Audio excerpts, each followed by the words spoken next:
Hello and welcome everyone. In today's video, I will show you how to change language on LinkedIn. To do this, it's very simple. You have just to go, first of all, let me show you the LinkedIn app.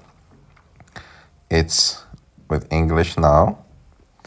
So you should go to settings and after that, go scroll down to apps and here look for LinkedIn, open it, and as you can see the last option is preferred language.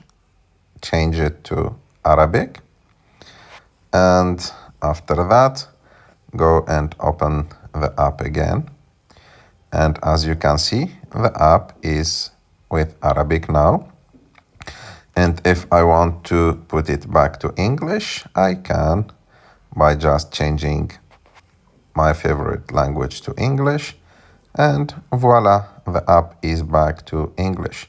I hope that you like this video. If you like this video, don't forget to subscribe to our channel, to like this video, and see you